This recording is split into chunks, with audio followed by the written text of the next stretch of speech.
Hey man, it's Kevin Smith. Welcome to Sundance 2019. And look, it's the director and the actors from Wounds. Give it up for them, ladies and gentlemen. Babak, you came here a couple years ago with what movie? Under the Shadow, 3 years ago. Which people absolutely loved.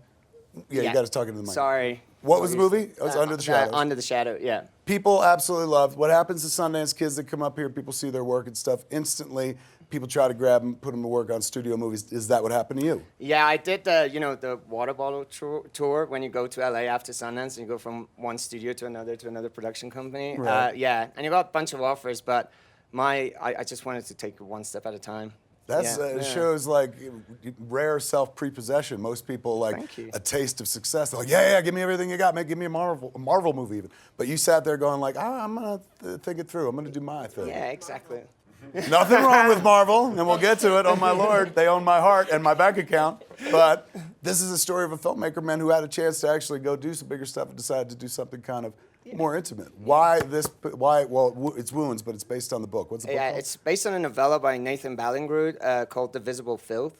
And my producer sent it to me. It was right after Under the Shadow, and I read it. And I didn't want to do another sort of like another film in that genre space, but I read it, fell in love with it, spoke to me in so many different levels. And I just saw it as more like a companion piece to Under the Shadow, because Under the Shadow, it's about this female journey, like her ascent to become a hero. And this is the exact opposite. It's about like a descent of a man, played by Armie. What is, so take us into Wounds. What is it about? The descent of a man, but a little more detail. What is that? So it's about a bartender in New Orleans who's very charming, very affable, but doesn't take life seriously. He's quite shallow. And then one night at his bar, he finds a cell phone. And he shouldn't look at the content on the phone, but he does. And that turns his sort of like easygoing life into a nightmare. So that's basically general pitch, right? Yeah. Nice. Now, you, this is what, fourth year in a row for you up here? Yeah, either fourth or fifth. I'm not really sure. Somewhere around there, yeah. Total Sundance kid at this point. Yeah. Last time we were up here, I think we were talking about Sorry to Bother You. Yeah. Which I saw and loved, and I thought Boots got robbed of nominations. Agreed. Totally agreed, yeah. You are always kind of looking at material that is left of center. This seems almost in keeping with Armie Hammer and his Sundance career, man. Take us through getting the material. And yeah, you know, this material came to me with a copy of Babak's first film, Under the Shadow. And I watched that film, and I remember I was having a meeting with Babak the next day, or we were going to talk the next day, and I was at home, and my wife was gone, my kids were gone, they were probably with like her family or something like that, and I put the movie on my iPad, and I was laying in bed watching it, which is not really how you're supposed to watch a movie, so I apologize. But I remember multiple times through the course of the movie having to pause it and like stand up and be like, oh God, I gotta turn some lights on. And I turned lights on around my house, and it just unnerved me and creeped me out so much without any like cheap shots, no jump scares, nothing like that. It just unnerved the shit out of me. And then I read this script, and it felt like a very unnerving script. And I was like, if there's anyone who's gonna do this, it's gotta be Babak. Like this feels like what he can do so well. And as far as like liking things that are left of center, I think I'm probably just a little bit of left of center myself, and it's just what appeals to me. I hear you went after Zazie specifically. Yeah. What was that all about? You were watching Atlanta at I the was time, watching Atlanta as I was writing the script, and I was loving Atlanta. I'm a massive fan. And I remember I was chatting with my producer, Luke, and I was like, oh my God, Zazie Beetz, we need to get her. So yeah, as I was writing the script, I was picturing her as Alicia. The character was like Will's best friend in the film. So yeah, I was massively lucky to get her. Yeah. What is it like getting the script? Now, you're doing a bunch of material, man, and it's not like, oh, this is an incredibly original and unique material, but you've been doing incredibly original, unique material. How's it feel to be like, oh, there's the go-to person for when I'm going to do something that's kind of not the mainstream? Wait, wait. There's a lot of words, I'm sorry. So, I mean, for me, getting the script, I read it, and I asked Babak, I was like, wait, like, so put me here in this place. We had like a couple of conversations about it, and we actually, some of the character we changed a little bit, because I was like, I want more.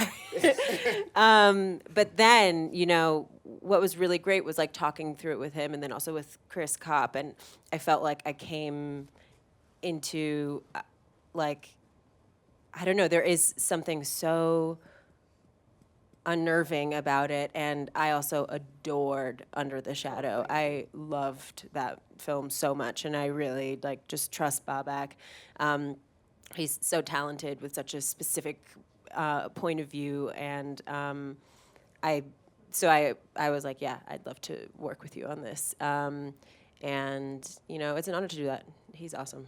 You are, in my world, a woman who walks between two worlds. As previously mentioned, of course, Marvel, you were Domino in Deadpool 2. But now you cross the streams. You're jumping over from Marvel to the DC side of the street, and you're in the Joker movie. Are you done? Have you shot? Is that finished? And I know you So can't we say shot anything, this past fall, September through December, essentially. And yeah, we're wrapped. It was in New York, which was great. I was home. And very excited. I can't say anything, but the script is dope, and all the talent involved is really great. I'm very, very excited for this film. Did you work? You had scenes with Joaquin? Yeah, I did. So you worked with the Joker. I did. I worked with You've the worked Joker. opposite Deadpool and now opposite the Joker. I know. Terrifying. No, every teenage boy's fantasy, man, right there. Speaking of comic books, last time I was speaking to you, we spoke about how you were almost in George Miller's Justice League, and you talked about like the suit. And for a guy who loves that, I was on my hands were on my knees. I was like, keep talking, keep talking. There was something that I had heard, and you could confirm or deny. They were making another Justice League movie, Zack Snyder. Were you ever spoken to about it? No. At all? No, never. My name never came up, I don't think, or at least not in any stage where they reached out. Which is fine. Like I got the experience of working with George Miller, sort of like in pre-production, and we were doing like the previs, and we were doing all that stuff. Right. So I kind of got the taste for it.